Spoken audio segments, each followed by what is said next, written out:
Hi guys, welcome to another great episode of Couples Cooking. How's it going? Hi guys. Long time no see. Yes, long time no see. I am Shabana Council. I'm your host. The colorful one. Yes, Beth Gobana here with us again. Yeah. Another episode. Yes, and today we're going to be talking about mental illness. Okay, guys. Another serious but great topic that we need to make sure that we hit on when it comes to relationships, romantic relationships, friendship relationships, parents, that type of relationship, anything where you're dealing with mental illness. Very important. Very important. So you got something to say before we get into it? Oh.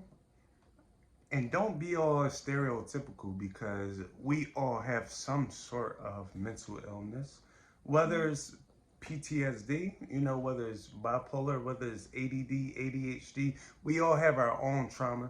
And, it might be a sliding scale. Yours might be miniature compared to someone else's, but watch the whole video because I guarantee you don't learn something. Yes. And keep liking, keep commenting, keep sharing, all the good stuff. Keep showing love. Thank you.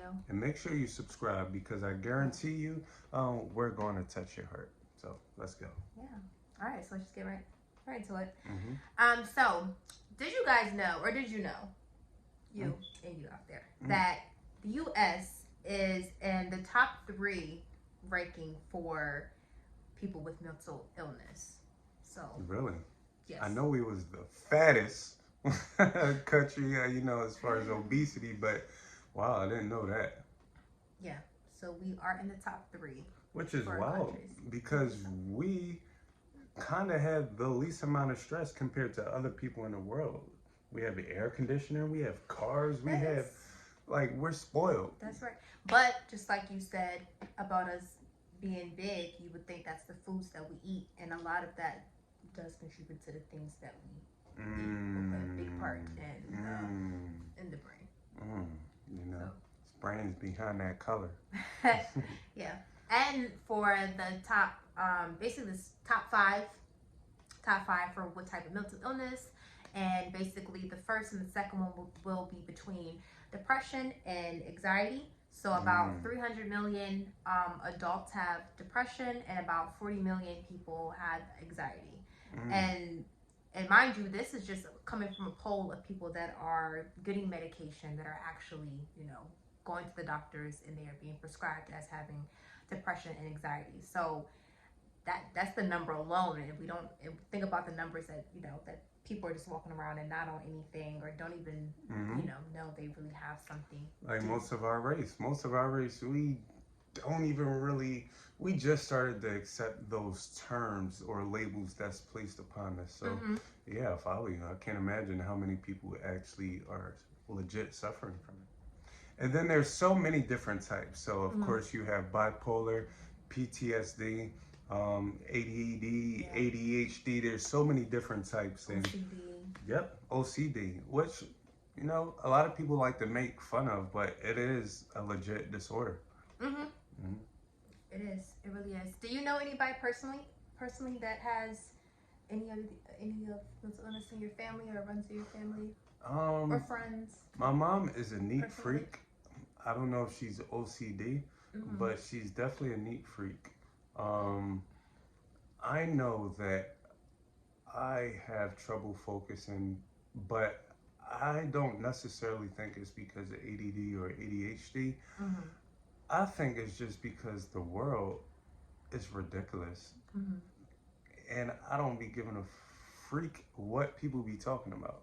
Right. So, I don't know. You can keep going. I'm going to definitely stay in the video. Actually, I just want to turn that light is reflecting off my glasses. And I'm back. So they can see that. That's fine. It's still reflecting.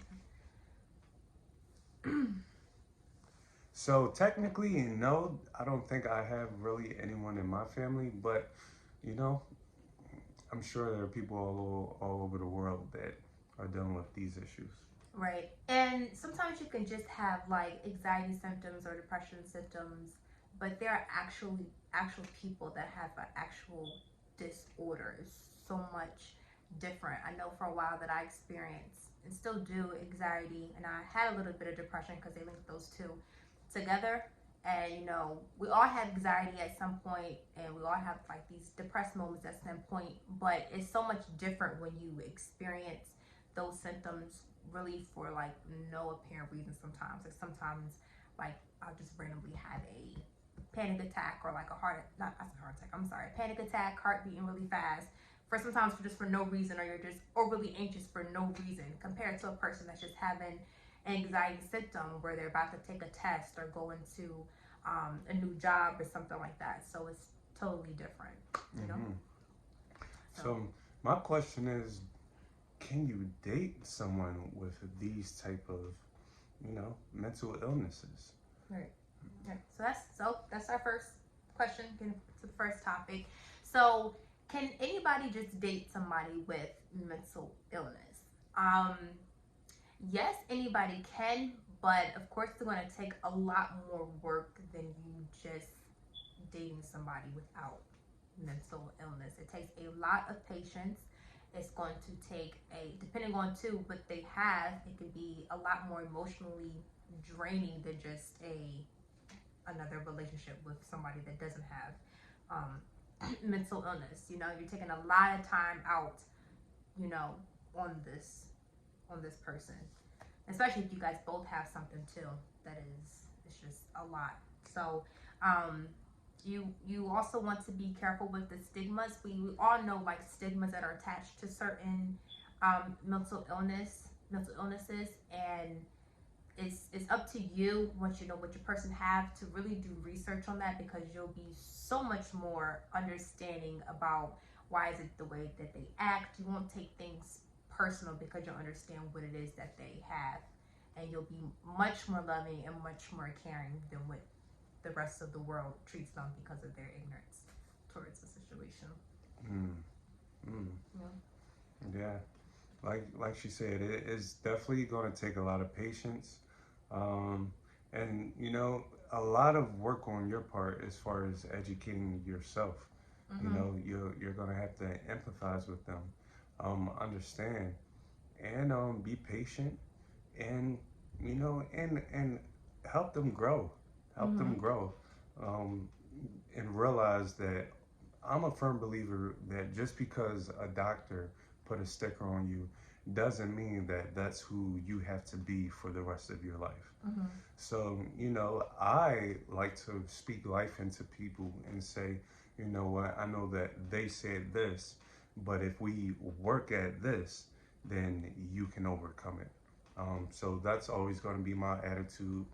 And but everything in, like, if someone is autistic, they might not ever not be autistic. You follow me? So there's always a sliding scale, and there's always room for flexibility, but I believe there's always room for growth, because if you're not growing, you're dying.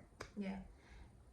And back to the question too, it's not for everybody, and don't feel bad if you feel like you can't handle it. Like during those maybe 6 months to a year, you really feel like it's a lot on you.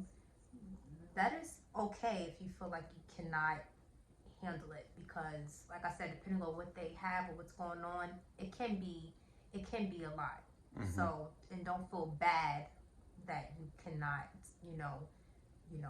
want to be in a relationship with this person, So. Yeah, absolutely. So with that being said, guys, make sure you like and make sure you comment below. I'm sure that some of you guys at home may be dealing with mental illness. Share with us. Let us know how to cope with people that might be going through the same thing you're going through. Right. If you're dating someone, or have any type of relationship with someone that has a mental illness, share some wisdom so we can know how to, deal with those guys. That's right. All right. Keep liking, keep sharing, guys. Bye. Yeah. See you later.